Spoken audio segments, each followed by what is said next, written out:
bonjour chers amis, bonjour à toutes et à tous. Très heureux de pouvoir vous retrouver ce samedi matin, chers citoyens humanistes.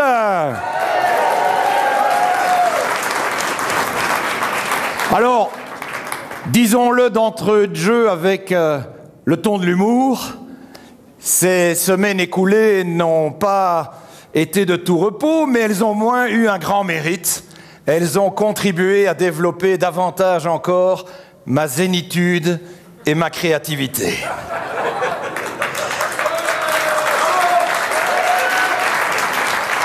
Être confronté à quelques turbulences offre souvent l'occasion de relativiser les choses.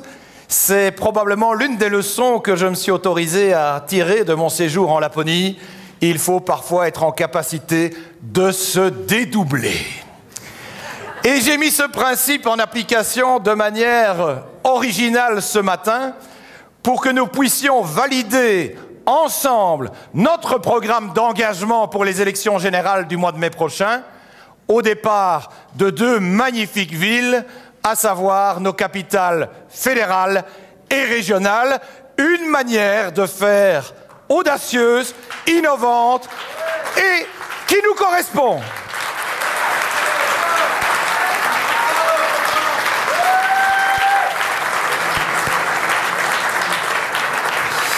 En additionnant les salles de Namur et de Bruxelles, nous sommes pas loin de 1000 militants réunis ce matin pour pouvoir redire que nous voulons faire de la politique autrement et dès maintenant.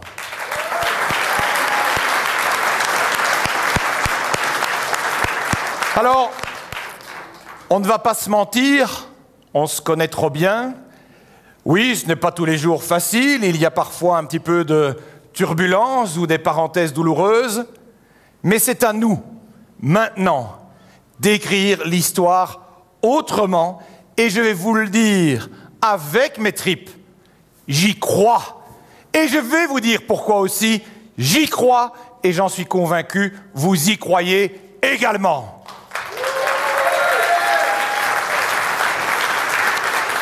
J'y crois parce que l'augmentation des allocations familiales, c'est nous. Parce que l'amélioration de la qualité de vie des aînés, c'est nous. Parce que l'enseignement et la santé préservés et réformés, c'est nous. Et parce que la petite enfance et la culture, c'est nous. Le bien-être animal et l'attention aux plus fragiles, c'est nous. C'est vous, toutes ces belles réformes, cette énergie, ce dévouement pour servir concrètement les Belges, les Wallons, les Bruxellois, nous. C'est le climat humain que les autres ont trop tendance à oublier.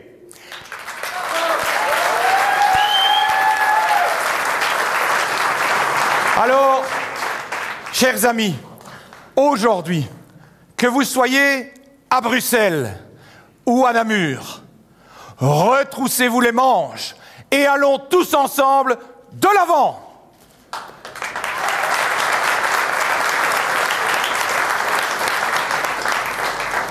Mes amis, le monde change, nous le savons, parfois bien plus vite que voulu, régulièrement moins bien que souhaité. Peut-être par manque d'anticipation ou de prise en main, peut-être aussi parce que les défis sont tout simplement colossaux. Transition démographique, économique, culturelle, numérique, climatique. Nous sommes dans un monde en transition. Nous vivons une société des transitions. Un moment où peu de choses sont encore stables. Dans le monde des entreprises, et plus particulièrement dans la galaxie de celles relatives au développement informatique, il existe un constat. Celui d'un monde volatile, complexe, incertain, ambigu. Un monde qui nécessite désormais de travailler autrement. Et ce monde plein de changements, il entraîne une série de peurs, de craintes, d'angoisses par rapport à demain, mais qui sont ressenties déjà aujourd'hui. Les incertitudes et les inquiétudes s'accumulent Elle génère du repli sur soi. Là où pourtant, plus que jamais, nous avons besoin de tisser du lien, de fédérer, de rassembler, de s'entraider. Désormais, une grande part d'entre nous a la conviction que ces enfants vivront moins bien demain que nous ne vivons aujourd'hui. Cela doit devenir une contre-vérité. Vivre moins bien demain qu'aujourd'hui, pour nous, hors de question, c'est inacceptable.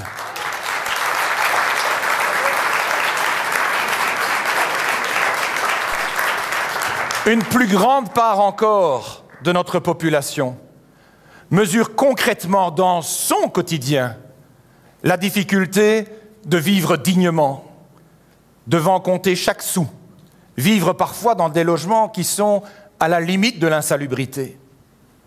Nos enfants réclament, dans un élan de plus en plus partagé, et on les entend depuis la rue, un sursaut démocratique pour prendre à bras-le-corps les enjeux environnementaux et climatiques. Le personnel de soins ou d'accompagnement des plus fragiles, les éducateurs de rue, le personnel d'éducation, toutes celles et ceux qui s'engagent dans les métiers du cœur, de l'aide, du soutien, sont demandeurs d'une véritable reconnaissance de leur travail et de sa plus-value collective. Le bilan de santé de notre pays ne peut pas se transformer en dépôt de bilan. Stop aux divisions sociales, économiques et institutionnelles, et stop au gouffre du déficit fédéral que le gouvernement Michel va nous léguer.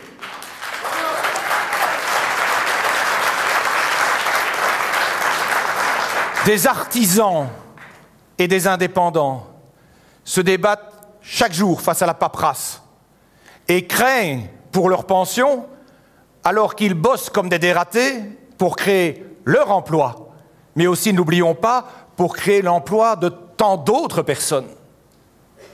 Nos aînés, nos parents, nos grands-parents ne se sentent pas considérés et nos jeunes si peu écoutés.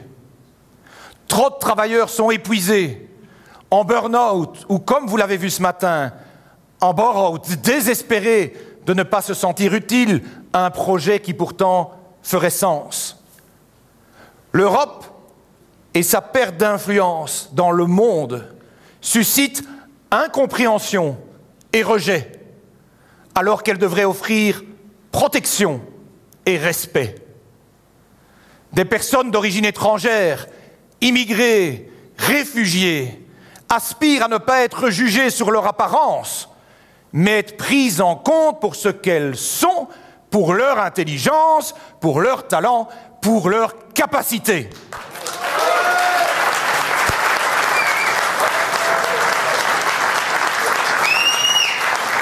Nous vivons, chers amis, une période anxiogène. Cette peur citoyenne, certains ont décidé d'en faire leur chou gras, en rajoutent, attisent, exploitent de manière indigne, populiste, dans le chef des partis d'extrême, de droite comme de gauche. Et à côté de cela, de manière plus insidieuse, d'autres partis politiques cherchent à opposer les gens les uns contre les autres, à les catégoriser de justes ou d'inconscients, de profiteurs ou de bons travailleurs, de riches ou de pauvres, de gauche ou de droite. Nous, humanistes, nous ne voulons pas surfer sur les peurs, mais au contraire apporter aux gens un projet qui relie, qui rassemble, qui fait sens pour tout le monde.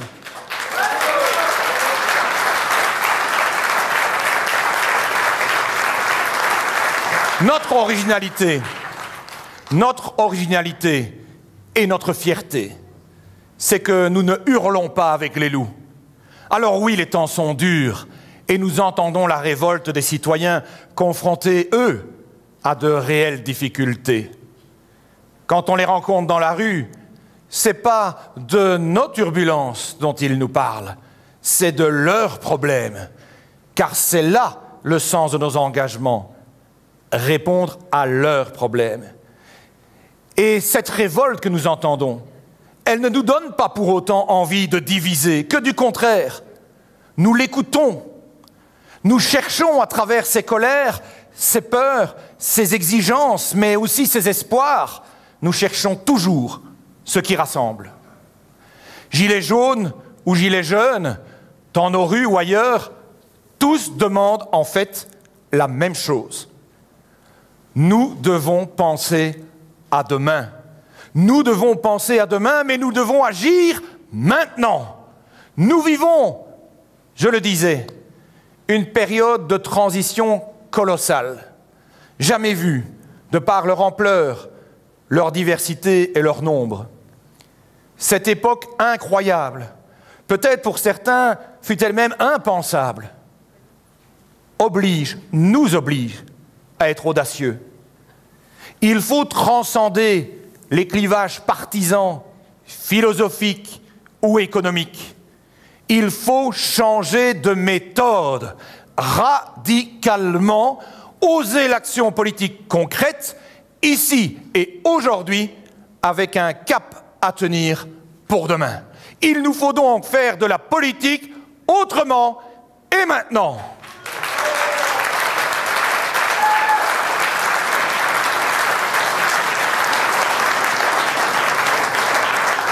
Chers amis, le message qui nous est adressé par la population, il est clair et limpide.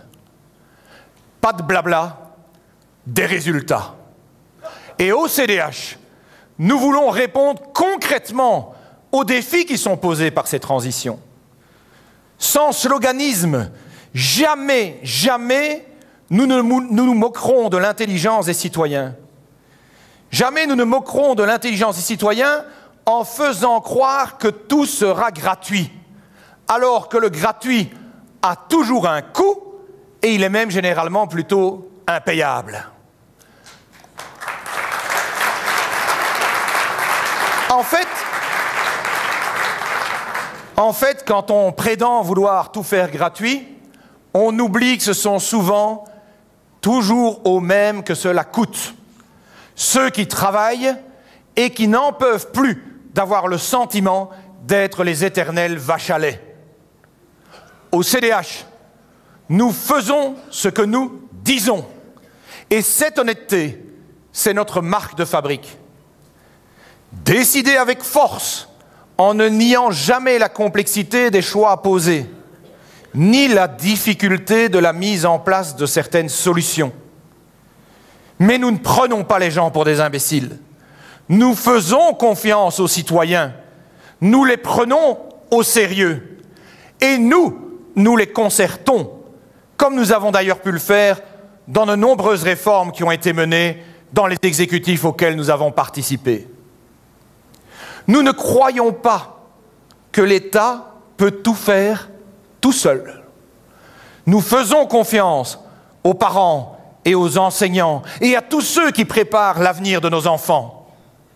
Nous soutenons les entrepreneurs qui créent les activités économiques et les emplois de demain. Nous encourageons les associations et tous les bénévoles qui aident chacun au quotidien.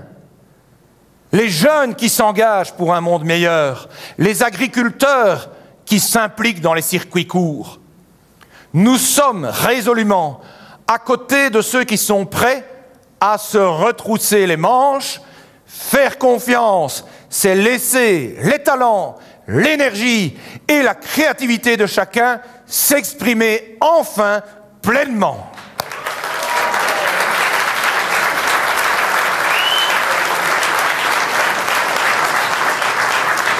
Au CDH, nous sommes convaincus que nous devons valoriser tous ceux qui vont de l'avant, qui entreprennent et qui créent de la valeur, qu'elle soit économique ou sociale, qui tissent du lien chaque jour entre les personnes, entre leurs parcours, entre leurs aspirations. Nous devons tracer la voie pour mieux habiter notre terre, humaniser nos relations, accompagner toutes ces transitions pour y associer le plus grand nombre. Les citoyens, chers amis, aspirent à toujours plus de justice, d'humanisme, de bien-être. Un monde qui soit durable, écologiquement bien sûr, mais aussi économiquement et surtout socialement. Cette énergie citoyenne, vive, douce, mais ferme également, nous l'entendons, mais mieux encore que l'entendre, nous l'incarnons, car nous sommes nous-mêmes avant tout des citoyens, ancrés dans les mêmes réalités, partageant les mêmes envies, traversant les mêmes doutes, mais surtout désireux de se forger une route pleine d'espoir.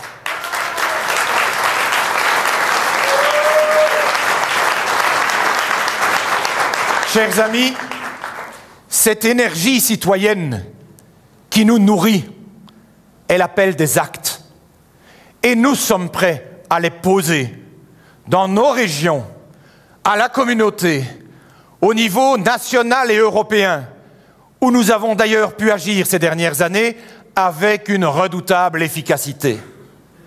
Des actions innovantes et ambitieuses, réfléchies et développées avec une autre manière de faire, une méthode différente de ce qui aujourd'hui, du constat de tous, ne fonctionne plus. À chaque élection, ce pays fait un pas en avant et deux en arrière. Chacun semble prendre plaisir à détricoter ce que son prédécesseur avait réalisé, plutôt que de se concentrer avec son énergie à apporter sa pierre à un édifice plus vaste et plus fort pour le destin de notre population.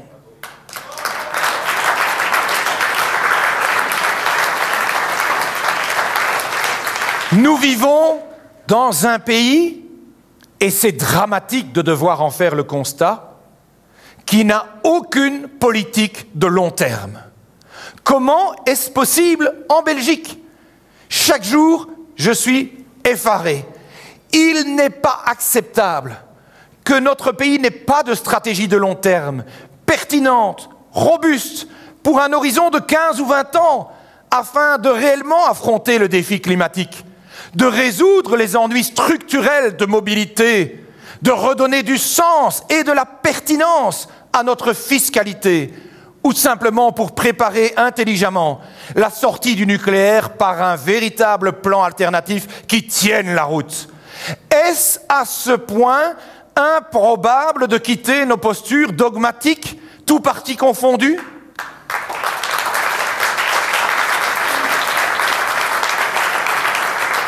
Est-ce si terrifiant de développer une vision et d'apporter des solutions sur ces enjeux cruciaux pour le bien-être de notre pays et pour sa compétitivité? Je refuse de le croire, je le refuse.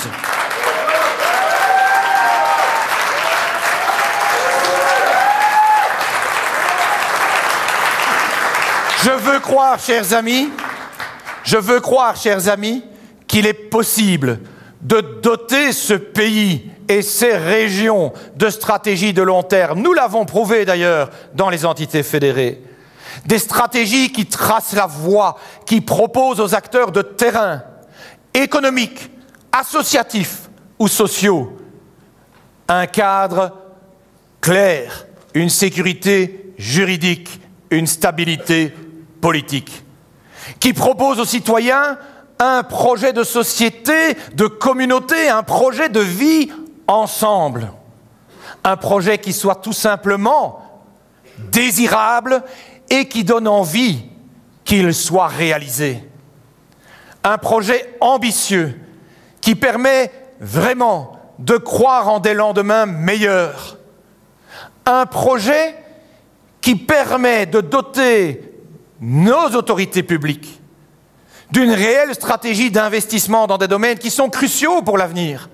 La formation, la mobilité, la santé, les compétences des travailleurs. Un projet qui permette enfin de sortir de la peur, du repli, des angoisses et des difficultés du quotidien de nos citoyens. Un projet qui fasse place également au plaisir d'être ensemble. Je refuse de voir comme une fatalité tant de jeunes sans emploi, sans formation. Je refuse d'admettre qu'aujourd'hui, tant d'enfants puissent être si mal logés ou si mal nourris dans un pays riche comme le nôtre. Je refuse qu'on se contente d'une justice qui, faute de moyens, prend des années avant d'être rendue, bousillant des familles et ne permettant pas de panser les plaies. Je refuse que si peu d'attention ne soit accordée aux personnes handicapées et à leur intégration pleine et entière dans notre société.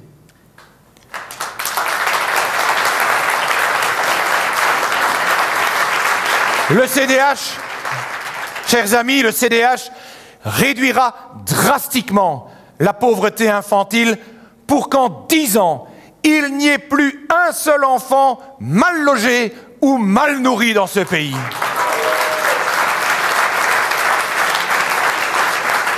Dans le même délai, nous diminuerons de moitié le nombre de jeunes sans emploi ni formation. Le CDH veut que tous les bâtiments soient correctement isolés pour que chaque famille soit logée dans de meilleures conditions, au bénéfice certes de la planète, mais aussi de leur santé et de leur portefeuille. Nous voulons et nous continuerons de revendiquer avec acharnement et conviction une assurance autonomie pour que chacun ait la garantie de vivre bien chez lui le plus longtemps possible.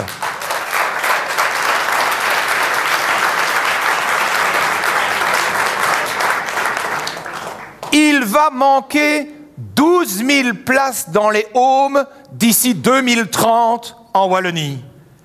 Et l'isolement des personnes âgées est tout aussi préoccupant à Bruxelles. On fait quoi? Les autres partis, c'est RAS.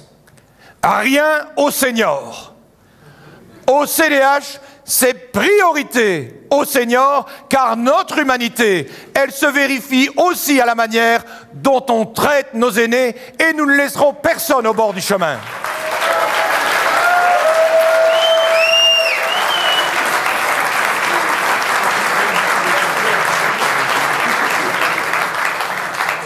Vous l'avez voté, vous l'avez décidé. Le CDH implantera aussi une mobilité qui va doubler les déplacements piétons et cyclistes.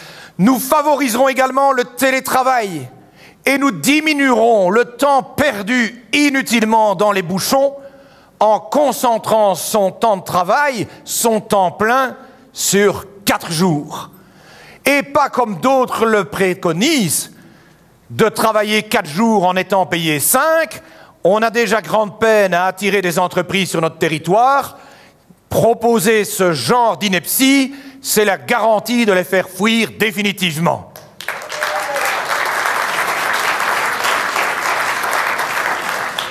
Je me battrai aussi. Nous nous battrons aussi, car nous sommes mobilisés pour que la vie privée soit mieux articulée avec les contraintes professionnelles. Nous permettrons notamment aux salariés de démissionner. Ce droit à la démission, c'est une idée originale que nous portons sur le débat public. Aujourd'hui, si vous êtes malheureux au boulot, parce que vous vous y ennuyez ou parce que vous êtes débordé, bien souvent, vous n'osez pas quitter votre emploi d'initiative, car vous perdez alors tout droit au chômage. Vous vous mettez en maladie, à raison, parfois aussi en tirant dessus. Ce n'est valorisable pour personne. Ce n'est ni valorisant pour le travailleur et son estime de soi. C'est très embêtant pour l'employeur, la réorganisation de son travail. Ça l'est tout autant pour vos collègues, compréhensifs au début, beaucoup moins avec le temps qui passe. Or, nous estimons que l'heure est venue de devoir moderniser notre droit du travail. Créons ce droit à la démission, cette faculté à pouvoir changer de vie sans être sanctionné. cette possibilité de rechercher et d'atteindre une forme de bonheur au travail, une trajectoire de vie qui soit tout simplement épanouissante.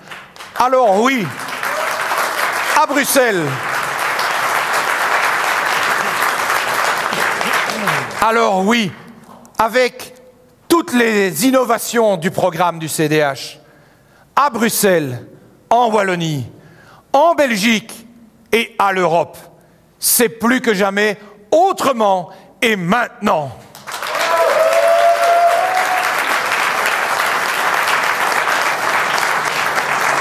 Je veux que nos jeunes soient prêts à affronter les révolutions du futur, dans leur tête, dans leur cœur, dans leur comportement.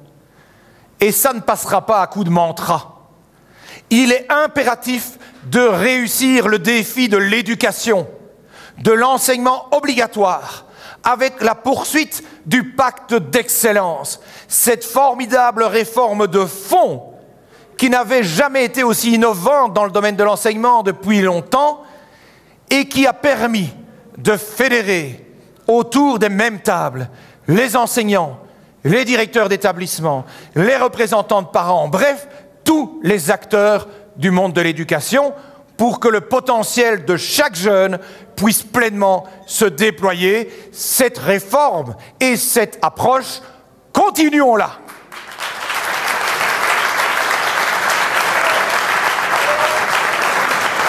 Nous devons, chers amis, nous devons investir dans l'enseignement supérieur et la recherche, la transition numérique, le développement et l'encadrement de l'intelligence artificielle. Il y a sur notre territoire, en métropole bruxelloise comme en Wallonie, de formidables opportunités et des pépites qui le permettent. Je veux réussir le défi des solidarités futures, qu'elles soient publiques ou citoyennes, à l'égard des nouveaux oubliés de la société. Notre société n'inclut pas tout le monde de la même manière. Personnes précarisées, sans-papiers, migrants, victimes d'actes de violence, femmes à trop d'égards, LGBT, malades de longue durée ou de maladies orphelines, familles monoparentales, personnes isolées ou âgées, celles qui souffrent d'un handicap ou qui ne peuvent tout simplement plus se défendre en justice. Toutes ces personnes, oubliées ou négligées, constituent un échec inacceptable pour un État solidaire comme le nôtre, mais aussi un danger pour notre démocratie.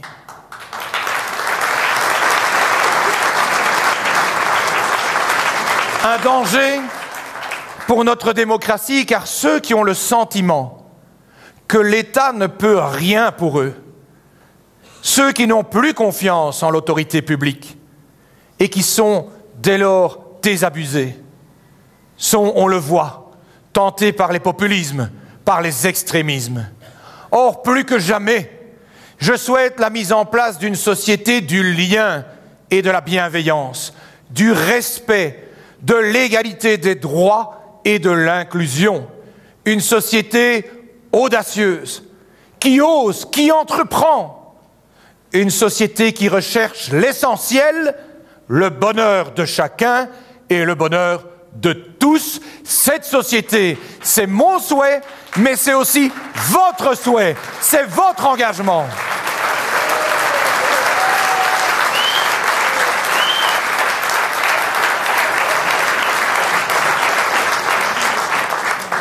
Au CDH, nous refusons de reporter à demain ce que les citoyens attendent maintenant.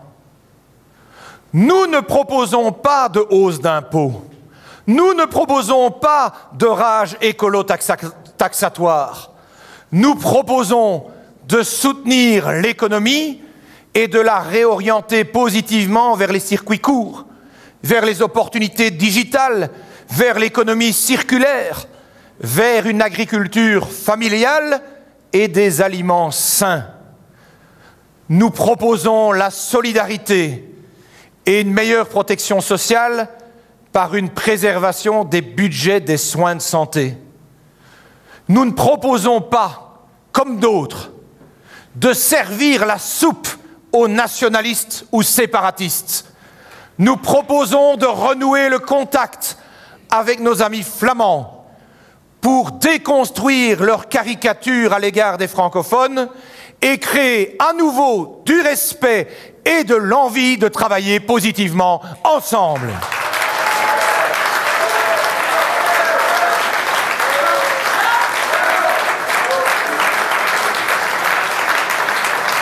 Nous ne proposons pas un projet nourri par la haine de l'autre ou l'opposition à l'égard de ceux qui ne partagent pas les mêmes valeurs. Nous proposons le respect, le multiculturalisme et l'intelligence collective pour grandir ensemble. Nous traçons une route d'optimisme et de volontarisme. Tous ensemble, avec notre authenticité, avec notre sincérité, nous, les citoyens démocrates humanistes, continuons de travailler à un monde plus humain, plus juste et plus durable. Alors, avec tous ceux qui partageront cet élan, nous allons écrire une nouvelle et belle histoire pour ce pays et ses régions.